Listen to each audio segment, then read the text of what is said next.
mulighed for at se præsentationen bagefter. Hvis der nu skulle være nogen, der havde lyst til det. Ja, vi starter.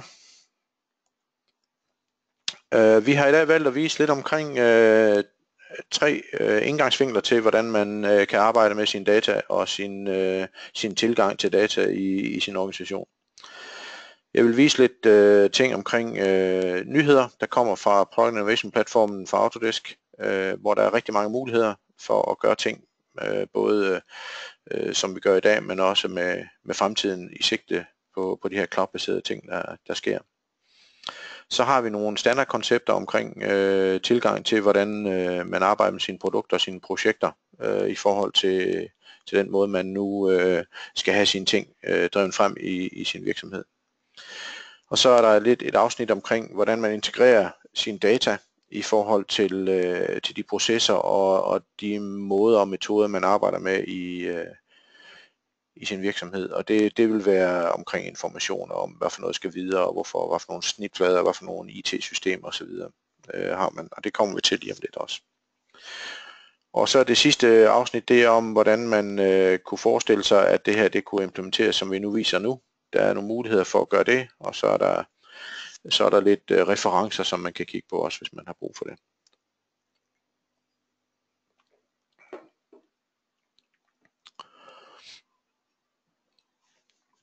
Der bliver talt rigtig meget om, at man skal være innovativ, og der skal gøres en masse ting i ens virksomhed for at skabe nye tilgange til, hvordan man arbejder med sine data og sine produkter, og sin tilgang til, hvordan man kan sælge, og at ting bliver globale og alt muligt andet. Der er en hel term omkring det, som hedder The Future of Making Things, og den vil jeg lige kort gennemgå, så I har en idé om, hvad det er for nogle ting, der er i spil, når man taler om fremtiden. I dag der arbejder man jo typisk ud fra, når man laver produkter eller projekter, at man laver en konceptskitse eller et layout omkring, hvordan tingene skal være. Og hvis vi tager udgangspunkt i et produkt her, så vil det typisk være et produkt, hvor man har nogle idéer til, hvordan det her produkt det skal være. Det kan nedfældes på papir, og nogen har bare nogle tanker omkring, hvordan man gør de ting. Det skal jo designes på en eller anden vis. Det bruger man nogle værktøjer til. Der er mange forskellige måder at gøre det på, og man kan bruge forskellige typer af CAD-systemer. Man kan gøre hvad som helst, der nu skal til for at få det her fremdrevet med både med prototyper og alt muligt andet. Så skal det produceres, og det vil sige, at der skal bruges noget dokumentation for at finde ud af, hvordan skal det produceres. Der skal måske noget til underleverandører, der skal gøres nogle andre ting. Og så skal det sælges, pakkes ind og sendes. Indtil produktet det er færdigt, det vil sige det er brug og smide væk måske, eller der skal være service på eller andet, så er det her værdikæden for produktet fra start til slut. Og det er den normale tilgang man har til, hvordan et produkts livscyklus den er. Og det giver en vis værdi for dem, der sælger det her produkt i forhold til den værdi, som man nu havde tænkt, at produktet det skulle koste. Så nu vender den lidt rundt og kigger lidt på, hvordan man fremadrettet kan få mere værdi ud af sådan et produkt. Så kunne det godt være, at man ud fra det koncept man havde lavet, ville lave lidt ekstra ved de her produkter, så man kunne lave det lidt mere personligt. Man kunne selv måske skifte farve.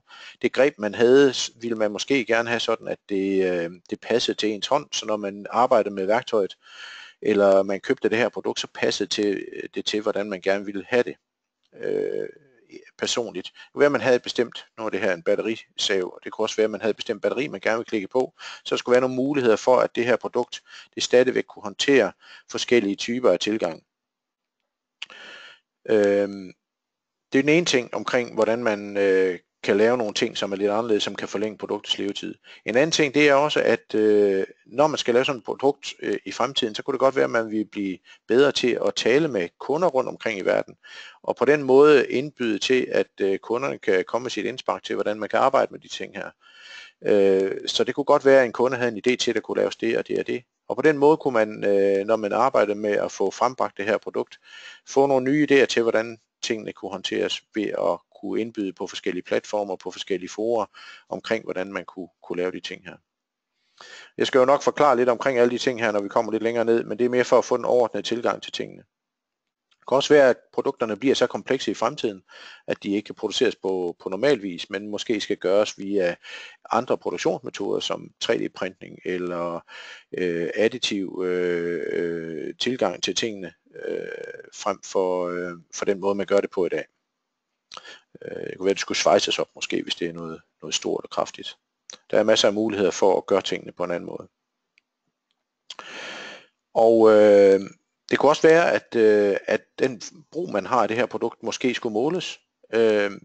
Hvis der er nogle produkter, der går i stykker, så kunne man godt tænke sig måske at måle på, hvorfor de går i stykker, så man kan udskifte komponenterne. Det kunne også godt være, at man gerne vil have kundernes indspark til, om produktet det er okay eller ej.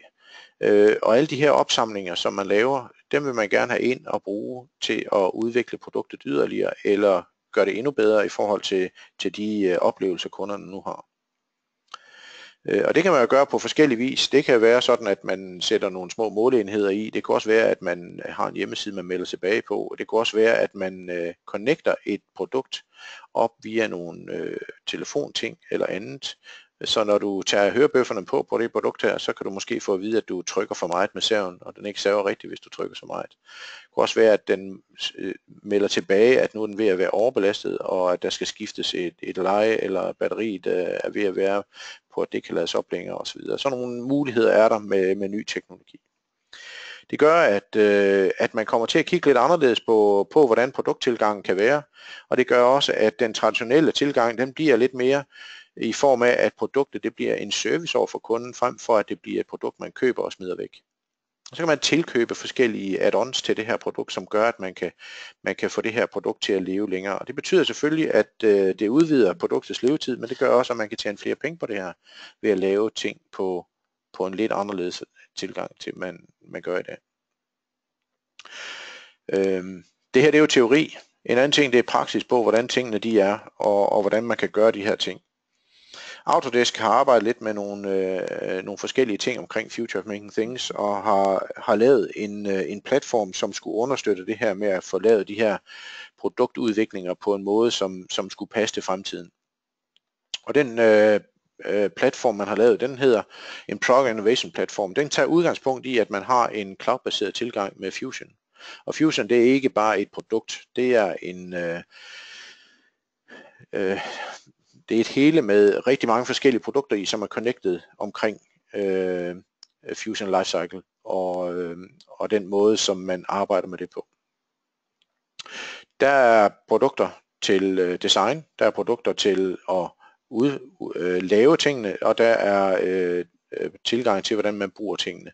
Og alle de her forskellige ting, det danner en komplet løsning om, hvordan man kan arbejde fra idé, skitse, koncept til færdig produkt, og brug af produktet, når det kommer videre i forhold til The Future of Making Things. Nogle af de ting, der ligger der i, det er generative design, det vil sige, at man arbejder med tilgangene til, hvordan man kan minimere materialeforbrug. Jeg kommer på et eksempel på det lidt senere, så I har en idé om det, men der ligger altså analyseværktøjer i, som gør, at man ud fra analyserne kan arbejde med designet af produktet på en anden måde, end man er vant til. Der ligger også værktøjer til at håndtere additiv produktion. Det kunne være 3D-printning eller svejsning eller hvad det nu kunne være. Men der ligger også CAM i, som mere traditionelt, som gør, at man kan få sine ting lavet på en måde og en tilgang til, hvordan konceptet det hænger sammen. Og så ligger der værktøjer i til at connecte produktet og tilblivelsen af produktet sammen med oplevelsen for kunden, som så melder tilbage og kan gøre produkterne endnu bedre. De ting her,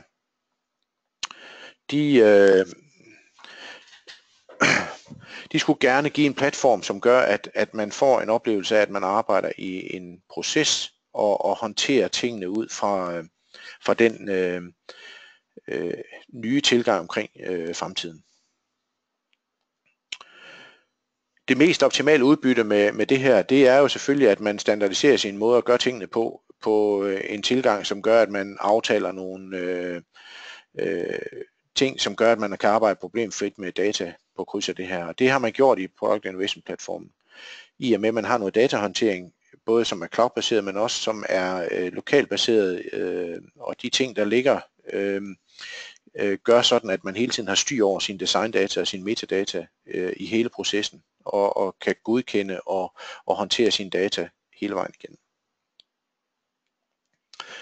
Og ved at gøre en standardiseret tilgang, så får man jo også nogle forskellige udbytter af det her, som er vigtige for den investering, man nu laver. Også for, at man skal selvfølgelig gøre tingene på en måde, som gør, at det er nemt at håndtere data, men også at den tilgang, man får til de nye ting her, gør, at man hurtigere kan komme frem til tingene. Nemmere kan komme frem til tingene. Gør tingene rigtigt den første gang. Ikke skal lave iteration omkring at producere og så måle bagefter, men kan lave sine analyser undervejs i forhold til, hvordan man nu frembringer sit produkt allerede fra konceptskitsen. Så det med at lave produktudvikling, få produkter og varianter hurtigt specificeret, lave produktet, så de passer til kundernes behov og mindske de omkostninger, der er, det kan man alt sammen tage fat i produktudviklingen med hensyn til udviklingen af produktet med den her Product Innovation Platform. Der er jo også taget hensyn til produktion, så man kan møde de kvalitetskrav, kan minimere gennemløbstiden og om der arbejde anderledes med sin produktion, end man gør i dag, og lave anderledes produkter, end man gør i dag. Der kommer også et par eksempler på det lidt senere. Den overordnede produkt- og procestilgang, eller projekttilgang, er jo meget ofte styret af, hvad det er for noget kunderne de gerne vil have. Og nogle gange så leverer man et produkt til kunder, og andre gange så er det projekter, og tredje gang så er det ting, som er connected i forhold til hinanden, så laver man produkter, der indgår i et projekt selv.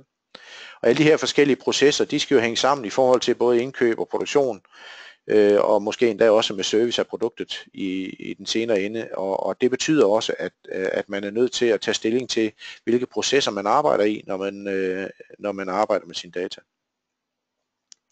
Jeg vil komme lidt senere ind på, hvordan processerne de kan kobles sammen og kan gøres på en lidt mere tilgængelig tilgang, end det I ser her. Det er bare en oversigtsskitse.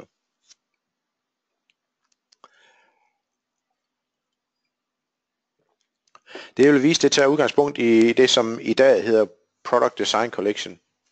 Og nogle af de ekstra ting, som jeg viser, de ligger ud over den her collection. Det kunne være Vault, det kunne være Fusion Lifecycle, det kunne være Fusion Team, det kunne være CAM, det kunne være rigtig meget forskelligt andet. Og jeg skal nok lige gøre opmærksom på, hvordan tingene hænger sammen. Men den her Industry Collection, eller Product Design Collection, som man kalder den har rigtig mange produkter, og det er meget få produkter, man bruger, når vi kommer ud og kigger ud i virksomhederne. Så er det typisk en Inventor eller en AutoCAD, man bruger, og meget få af de andre produkter bliver taget i brug. Og det er faktisk synd, fordi mange af de produkter her kan gøre rigtig, rigtig meget for værdikæden og tilgang til, hvordan man arbejder i virksomhederne. Og lidt det her det går ud på, det er at vise, hvad er det for nogle muligheder, der byder sig med den Product Design Collection, som man sidder og har i forvejen. Men også, hvad kan man gøre yderligere med tilkøb, hvis man har brug for det. Hvis vi tager udgangspunkt i Product Innovation Platformen, så er der en proces i den, hvor man arbejder med koncept, design, engineering, simulering, optimering af produktion, CAM og additiv produktion. Men der er også måling, monitorering af produkter, analyse af de ting, der er kommet ind på monitorering, og så en feedback til den, der bruger produktet, som gør, om det skal bruges rigtigt, eller der skal laves noget andet på produktet, end det man gør. Og de ting er koblet sammen i en kæde, hvor det hele det bliver styret i midten af et Fusion Team til udvikling, samarbejde, se af tingene, storage osv.,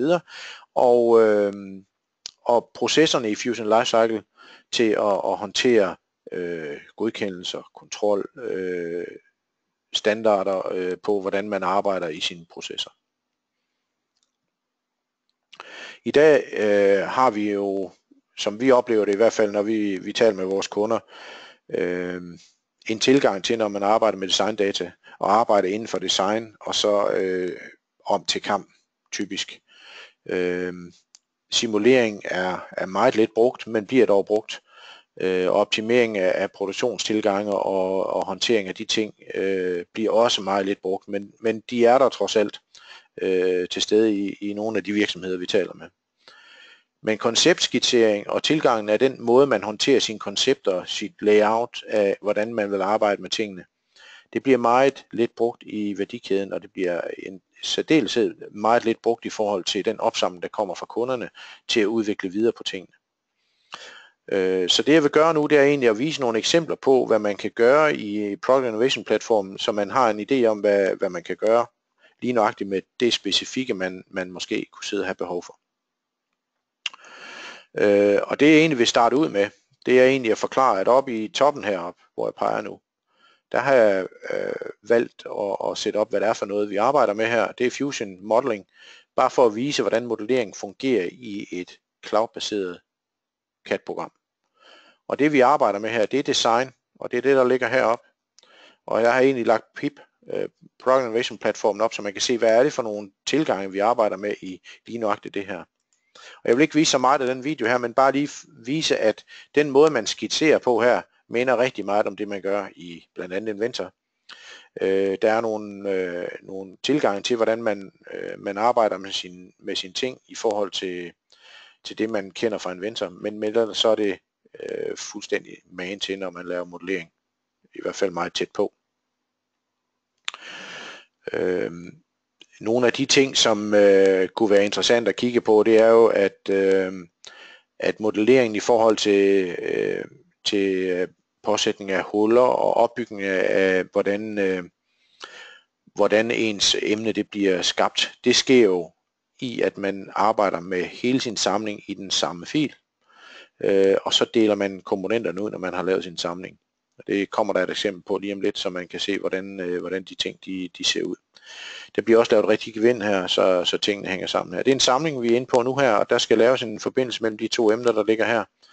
Og det er jo ikke noget, som er noget problem, hverken i Inventor eller i andre CAD-systemer. Det er bare for at vise, at det man laver i Fusion her med hensyn til modeling, det er fuldstændig nøjagtigt det samme, som man gør i dag, når man laver sin Inventor-ting.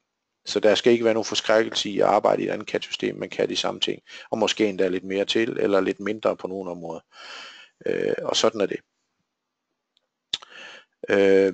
Det jeg vil gøre nu, det er, at jeg lige vil stoppe den video her, så vil jeg køre videre til det næste, for ligesom at vise lidt omkring, hvordan arbejder man så med en koncepttilgang. Det her det er en protese til et menneske, som et eksempel, og det her det er underbenet af et menneske, som skal have den her protese lavet. Og der kan man egentlig scanne et ben, eller tage hvad som helst ind og arbejde ud fra det. Og her der arbejder man i overflader og arbejder ud fra, hvordan de her overflader de skal håndteres. Og det her er en helt ny tilgang til, hvordan man skitserer og håndterer sin tilgange i den her konceptfase. Man kan egentlig tage de ting, man har her, koble direkte ned på det, man har scannet ind, tilrette det lidt og gøre lidt anderledes ved det, og så ender man ud med en model, som ser sådan her ud. Det kan man så lave skitser på og skære igennem og håndtere, som man nu gerne vil, så man her får et eller andet produkt ud af det her, som gør, at det ser lidt anderledes ud, end det man normalt ville se, når man arbejder med en Inventor. Og det her det er faktisk ret nemt at komme til. Det er ikke mange features, der skal til for at håndtere det her produkt. Og her har vi egentlig et produkt, der passer fuldstændig til personens ben. Det er lavet fuldstændig unikt til den her person. Det kan printes ud, så det passer i et materiale, som gør, at det er både elastisk og kan håndteres på en rigtig måde. Så her der taler vi egentlig om, at vi allerede her har flyttet os lidt i forhold til, hvordan man normalt vil gøre tingene. På andre vis her, der vil man fræse og markere og gøre og så videre, for at få noget af det her til at fungere. Men her kan vi altså gøre det på en lidt anden tilgang. Hvis vi kigger lidt på håndteringen af simulering, så ligger det som en indlejret del i Fusion, at man kan arbejde med simulering på fuldstændig samme måde, som man kan i Inventor. Der ligger jo også simulering i Inventor Professional, så den kan man arbejde med der også. Og her bruger man simulering på en lidt anden måde, end hvad vi gør i Inventor, fordi her har vi nogle helt andre tilgange til, hvordan simulering kan bruges. Nu vil jeg lige springe lidt i den video her, fordi jeg vil lige gå over til at vise resultatet her, så man kan se, hvordan resultatet det bliver bearbejdet her. Her kan man rykke på sin bar her, så man kan se, hvor er det egentlig, at emnet det bliver belastet, og hvor er det, vi har de andre zoner henne, så vi kan se på, hvordan tingene håndteres. Kigger vi lidt mere på, hvordan simulering kan bruges, så kunne det jo godt være, at den simulering, man har lavet, at den skulle anvendes til at optimere nogle af de emner, man har i forhold til materiale, vægt og andet. Og der har man noget shape-optimering, som man kan arbejde ud fra. Og den shape-optimering, der foregår, gør egentlig, at man analyserer først sit emne, og ud fra det emne, man så har fået analyseret, der kan man så bygge op, nu bliver der lagt nogle belastninger og så videre på emnet her, så man definerer, hvordan emnet det skal kunne holde. Og så kommer der nogle forskellige optimeringsforslag til, hvordan det kan håndteres. Og ud fra de optimeringsforslag kan man så bygge sit emne op, som kommer til at se rigtigt ud. Det er her, hvor man kan definere, hvor meget materiale vil man have på eller ej. Det her, det hedder Generative Design, og det er et spørgsmål om at få optimeret tilgang til, hvordan man laver materialeoptimering. Nogle materialer kan være temmelig svære og dyre at håndtere, og andre materialer kunne godt måske skulle håndteres på en anden vis. Så kommer et eksempel lidt senere omkring Generative Design, som gør rigtig meget for CO2-udslippet. Og her der gør man simpelthen det, man laver en klods udenom, arbejder ud fra den, skærer af, der hvor man ikke vil have klodsen, og det endelige resultat, det kan man så se, når man kommer lidt længere hen i fasen her, så man kan se, hvordan det bliver bygget op. Så der har man ud fra opbygningen af og belastningen en model af, hvordan man kan se det her. Og ved at køre frem og tilbage i baren dernede omkring opbygningen, kan man så også se her, hvordan ser emnet ud, og hvordan er det kommet frem ud fra den belastning, man nu har valgt, emnet det skal kunne tåle. Et andet eksempel på det her er ting, som ikke kan laves i forhold til, jeg prøver lige at køre tilbage den her, så man lige har en lidt større fornemmelse af, hvad det er for noget, vi snakker om her. Det her, det er en drone, hvor der er nogle bestemte fikspunkter, som skal håndteres i forhold til montering af emner og motor og gear og kamera og alt muligt andet. Ved at bruge Generative Design, så kan man her få nogle forslag til, hvordan den drone her kan bygges op, både med hensyn til vægt og andet. Ud fra de forslag kan man så definere, hvad for en af dem her vil jeg anvende til at bygge den her op. Der er rigtig mange udfald af, hvordan man kan optimere og håndtere det her. Det her er så det endelige design. Det er printet ud, og det ser jo lidt anderledes ud, end man normalt ville have gjort, men den vejer faktisk ingenting. Og det er jo det, der er smart her. Den skal jo kun lige løfte tingene. Her har vi et andet eksempel på en racerbil, sådan en sandbuggy, som man bruger i USA til race og så videre. Den er også optimeret ved hjælp af Generative Design og printet ud som prototype, hvor man kan se det her chassis. Det ser lidt anderledes ud, man er vant til at se et chassis, så er det efterfølgende svejst op. Et tredje eksempel kunne være, at man gerne vil minimere vægten af skillerum i et fly for eksempel. Det vejer rigtig meget, så der har man simpelthen printet sine ting ud her. Også lavet ud for Generative Design, printet det ud og minimeret vægten. Og det her, det er Airbus, der har brugt Generative Design til at lave skillerum i flyene. De kan flyttes, og det betyder også, at ved at minimere vægten betragteligt med næsten 30% i de her ting, så kan man også nedbringe brændstofforbrug og CO2-udslip og så videre, alt muligt andet. Så der er rigtig mange fordele i at kan gøre ting på en lidt anden måde, end man har været vant til.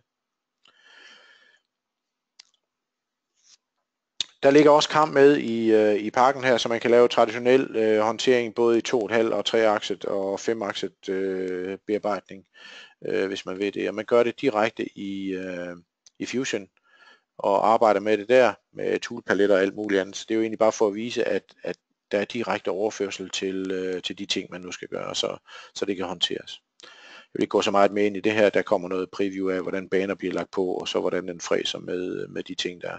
Og i slutningen af det her, der er selvfølgelig også mulighed for at lave output til NC håndtering osv. Når man nu skal sidde og arbejde med de ting her, så kræver det også, at man har en platform, hvor man kan tale sammen, og det, der bliver vist her nu, det er en iPad, som går ind på et fællesdrev i clouden, hvor at man arbejder med de ting her. Det er Fusion Team, man er på. Og der arbejder man egentlig om at få udviklet tingene, man snakker sammen, man håndterer tingene i chat og så videre, kommer med oplæg på, hvad der er for nogle ting, der skal laves, og hvordan man kan lave kommentarer, markups på, hvordan man ønsker tingene skal gøres, og hvorfor. Og uanset hvad platform man sidder på, nu er det her på en PC, og det er jo på en iPad før, eller på en Mac, eller hvad man nu sidder på, så vil man kunne se de her ting på den måde, man nu har valgt, at man kan se tingene. Og det er omkring rettigheder og tilgang til, hvordan man gør tingene. Direkte i CAD-systemet kan man få den her chat-aktivitetstabel op og kan sidde og arbejde ud fra den, tage snapshots direkte i CAD-systemet og lægge tilbage i tråden og arbejde ud fra det. Og kan præsentere tingene på en måde, som gør, at man hele tiden er online og på, og uanset hvor man sidder henne, man kunne forestille sig, at man sad som salgsperson og skulle arbejde med en kunde, hvor man egentlig gerne ville præsentere de her ting for en kunde, og fortælle, sådan her ser det ud, nu skal du se sådan, sådan og sådan, og der sidder man egentlig her som sælger med sin iPad og viser, hvordan tingene er, og kan fortælle tilbage, hvordan tingene er. Men det kunne jo også være, at man vil dele det her med kunder, så de selv kunne få lov at være med til at markere og håndtere de her ting, eller eventuelt downloade en model, som de kunne indsætte andre steder. Og der var det mulighed for i en af de her pakker her at gøre de ting her. Og der er masser af download muligheder her, forskellige formater. Der er en mulighed for at se, hvad er det, der indgår i tingene osv. Man kan simpelthen skille produkterne helt ad og håndtere tingene, som man nu gerne vil. Ja, jeg tror ikke, vi viser mere om det her nu. Men mere sådan, I har en idé om, at det her med at få samarbejde på plads hen over de forskellige tilgange, der nu er, og forskellige platformer, der er, det kan altså også håndteres. Her vil Inventor også kunne håndtere ting, SolidWorks, CATIA og så videre. Alle de forskellige dataformater, der vil kunne indgå som en del af Fusion Team. Der er også mulighed for at arbejde med sin Cloud PDM, det vil sige, at man kan styre sine processer her. For eksempel er her en vejecelle, som sidder og genererer data i døgndrift. Man kan se, at der var faktisk en fejl ved en vejecelle her. Og ved at kan se på de ting her, så kan man faktisk gå ind direkte og se, hvor er det vejecellen den er i stykker, hvad er det for nogle ting, der skal gøres, hvordan kan vi håndtere nogle af de ting her. Og alt det her, det foregår på den samme platform. Det foregår i Cloud, hvor alle tingene er connected igennem det hele. Og Fusion er bare en del af det, ligesom Fusion 360, Fusion Lifecycle, Fusion Team osv., det håndterer det. Der er mulighed for at se styklister på emnerne, der er mulighed for at se, hvad er det de enkelte ting, de håndterer og hvordan. Og i sidste ende kan man gå ind og lave ændringsmeddelelser, som bliver sendt ud, så man skal signe af på de meddelelser og gøre de forskellige ting, som man nu har brug for at få gjort. Jeg vil ikke vise så meget mere af det her, men bare fortælle, at der er også mulighed for at indsætte forskellige typer af CAD-filer. Her det er en SolidWorks-fil, som man sætter ind som en del af et design og supplerer med i forhold til den måde, man ellers har sit design kørende på. Og det her, det er så selve vejeemnet, som er lavet i SolidWorks, som så bliver sat ind og brugt sammen med selve modellen.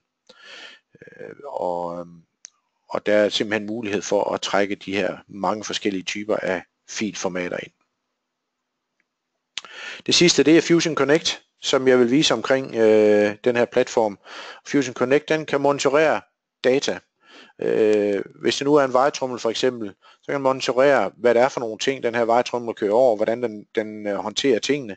Og de ting, der så kommer ind, når den har kørt, der sidder vejeceller på, og hastighed og temperatur, føler osv. De her ting, de kommer ind og i en opsamlingsdatabase.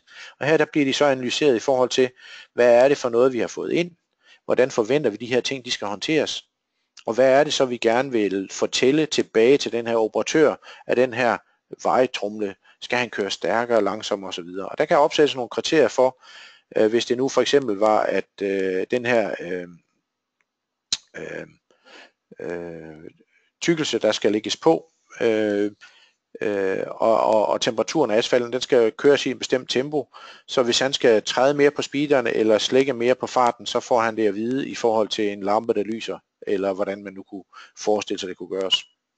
Alt det her opsamling behøver ikke kun at være fra celler, der kommer udefra fra en eller anden opsamling ved et produkt. Det kan også være, at det kommer fra nogle processer, man arbejder med internt i huset. Og alt det her, det bliver så lagt sammen og giver så til sidst et udbytte af, hvad der er for nogle ting, der skal gøres på de forskellige ting.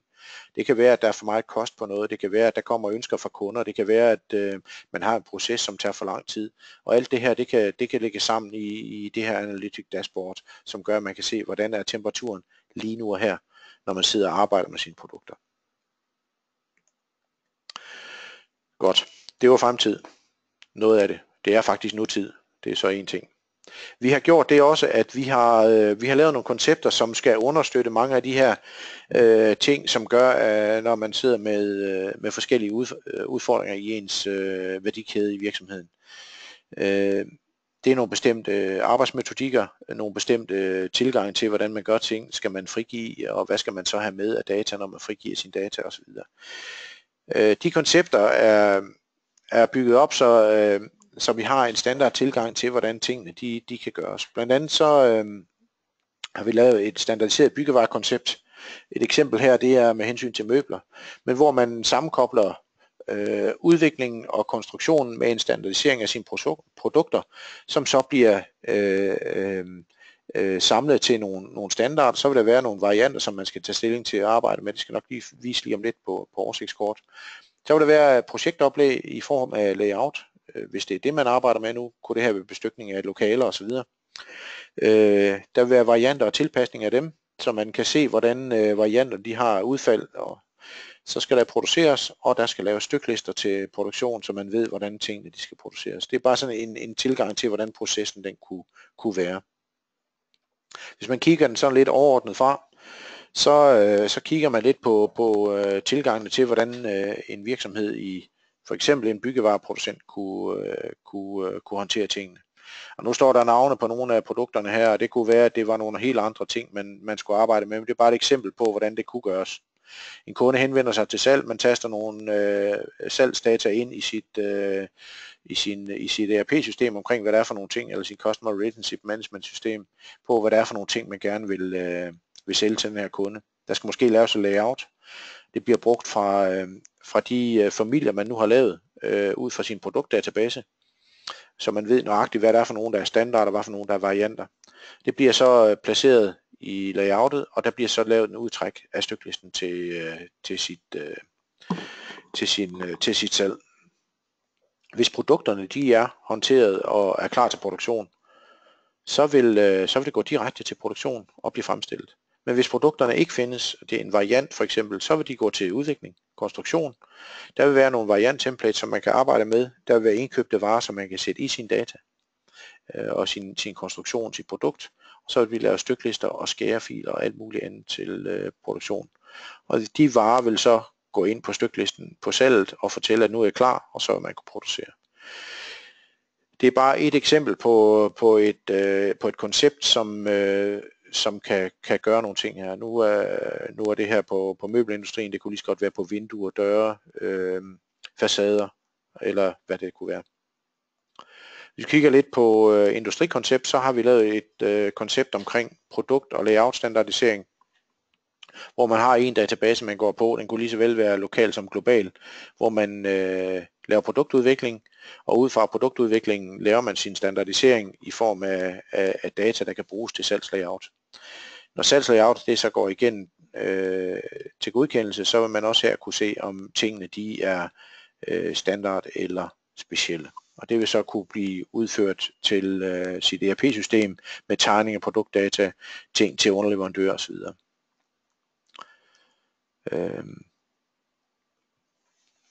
Selve konceptet går ud på, at man arbejder i Factory Layout, igen noget af det, der ligger i Design Collection. Hvis vi tager den fra bunden af hernede, hvor man kan se sin design og udvikling her, så vil der her være noget håndtering af, hvordan produkterne er standardiseret. Og de produkter vil så blive skubbet over til nogle assets, eller til konstruktion for produktionstegninger og for styklister til ERP-systemet. Når man har lavet sin standardisering af sine produkter, så ligger de komponenter klar til, at man kan sælge sine standardprodukter. Og det vil sige, enten så bliver de lagt i layout, eller så bliver de solgt direkte i ERP-systemet. Og på det tidspunkt, hvor de bliver lavet i salg, så vil der kunne laves et produktudtræk, så man kan trække en liste på, hvad for noget der indgår i det layout, som man nu skal have solgt til sin kunde. Det vi oplever rigtig tit, det er, at salg og projekt ikke hænger sammen. Så når man laver noget i et system, for eksempel så er der nogen, der bruger salgstegn, der bruger man AutoCAD rigtig meget. I hvert fald er det, vi støder rigtig meget på. Og så når man kommer ind i sin projektafdeling, så har man en projektkonstruktion, og der er man nødt til at gøre det i et andet produkt, for eksempel i Inventor, for at få tingene konstrueret på den rigtige måde. Og der kan man ikke bruge noget af det, man har i sit salg, så der er man nødt til at genkonstruere sine ting.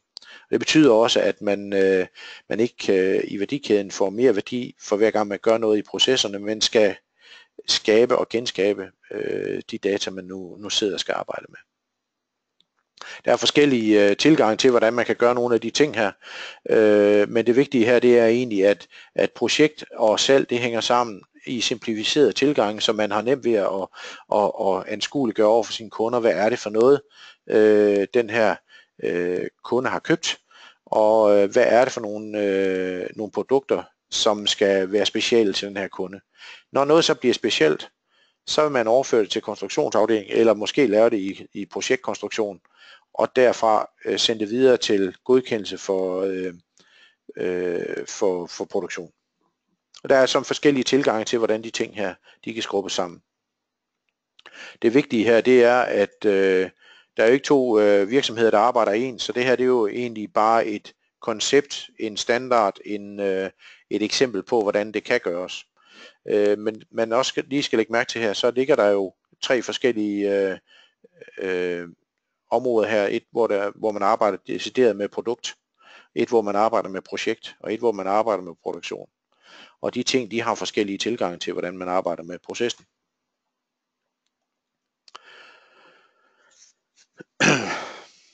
Undskyld.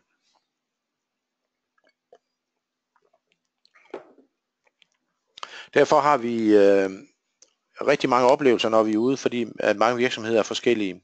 Og det vi oplever rigtig ofte, det er, at der er en masse afbrudte processer. Hvis man kigger lidt på den overordnede proces i en virksomhed, så kunne det være rigtig, rigtig mange måder, man kunne se processer på.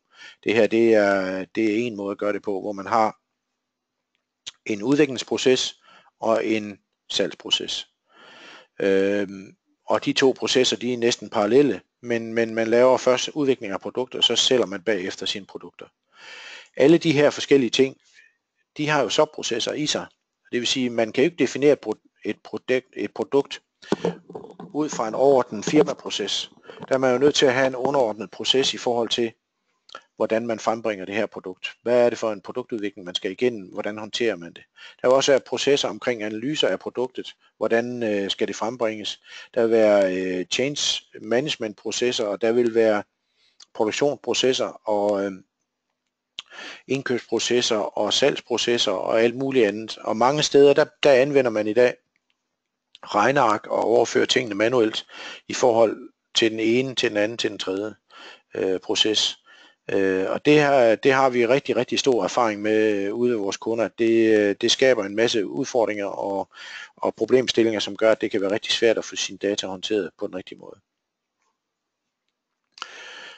Det typiske vi ser, det er egentlig, at man sidder i nogle klumper, og så vil man manuelt overføre de her data, som man har imellem de forskellige overordnede systemer. Og CAD-systemet er jo ikke et unikum. Det er jo for at lave tegninger og for at lave varebeskrivelser og andet, som kan gøre, at man kan producere. ERP-systemet, de fleste steder oplever vi, er den, der skal vide alt.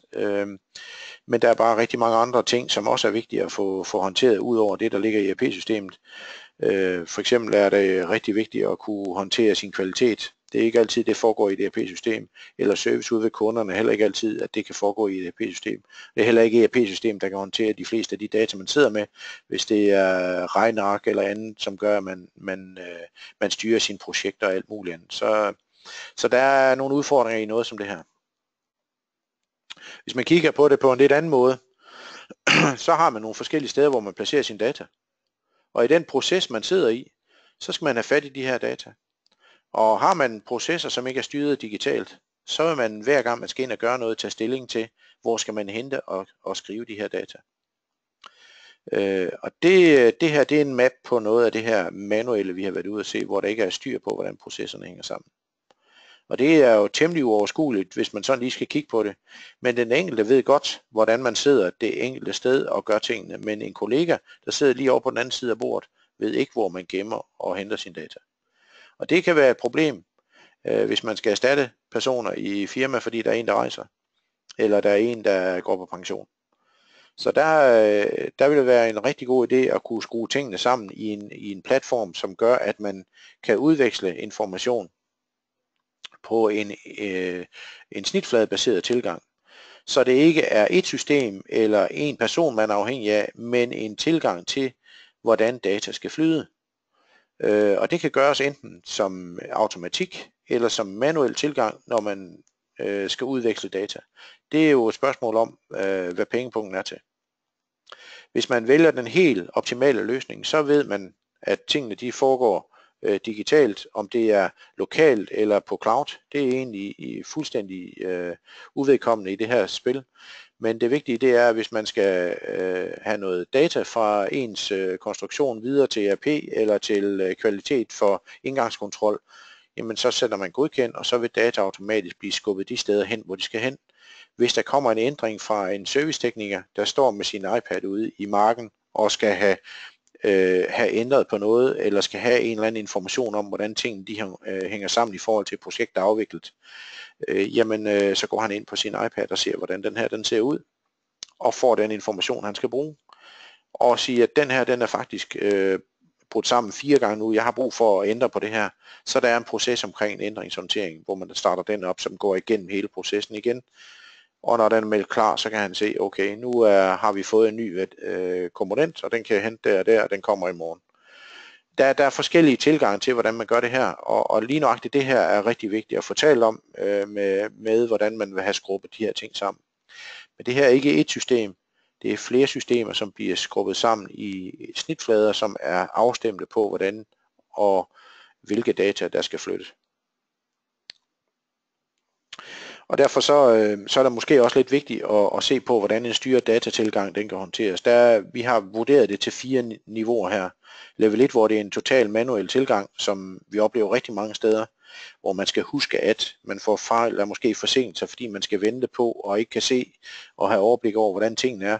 Og så til den helt optimerede, hvor det er et sted, tingene bliver integreret, hvor der er synlighed og samarbejde og kontrol over, hvad der er for nogle ting, der skal ske. Og det kan være, at der er nogen, der synes, at det kunne være to be. Det kan også være nogen, der synes, at det skal det ikke være. Og sådan er det forskelligt de forskellige steder, man nu er. Den manuelle tilgang kan mange gange godt være en god tilgang på nogle områder, og på andre tilgange kan det være rigtig træls. Og derfor er der også forskellige niveauer af, hvor meget der skal håndteres. Når vi gør nogle af de ting her ved vores kunder, så taler vi altid med vores kunder om, hvad det er for noget, de gerne vil. Og hvorfor. Og det betyder også, at vi laver en indsats nogle enkelte steder, for ikke at, vi kan jo ikke lave revolution i virksomheder. Så det vi gør, det er egentlig, at vi går ud og kigger lidt på, vi kortlægger egentlig nogle af de processer, som man har udfordringer med, går ind og kigger lidt på, hvad er det for noget, der skal gøres, hvor er der nogle indsatsområder, og hvad er det, der skal gøres for, at vi kan komme i mål med den her indsats. Så bygger vi et scenarie op, og prøver det af, og så tager vi det i brug, og så går vi videre tilbage til, hvor vi havde vores indsatsområde, og kigger på det næste indsatsområde, og bygger det op, og prøver det af, og sætter det i brug, så man tager lidt ad gangen. Så man på den vis får håndteret nogle forskellige områder, som man også kan se her, fra en manuel tilgang til en mere eller mindre optimeret tilgang på, hvordan man gør ting.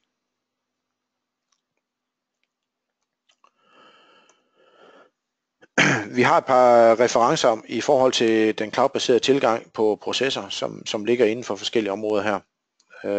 Dem har jeg sat flag på. Kom og snak med os, hvis I synes, at det kunne være interessant at gøre noget på en overordnet proces, på Product Lifecycle Management, på Fusion Lifecycle osv.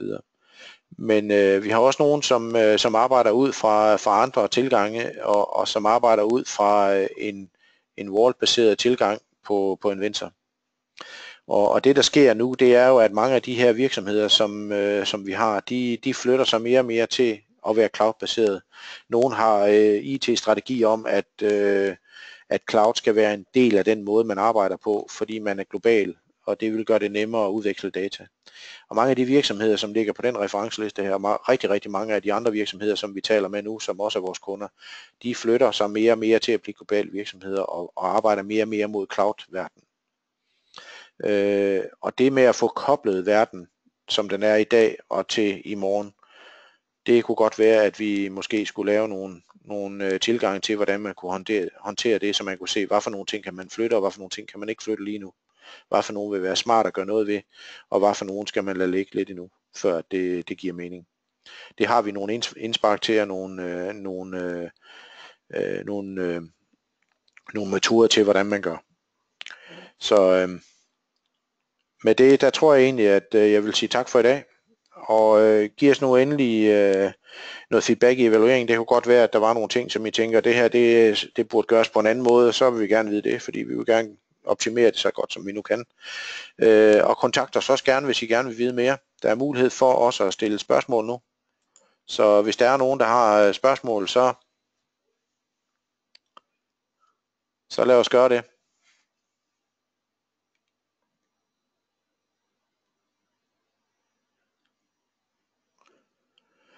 Så er der nogle spørgsmål?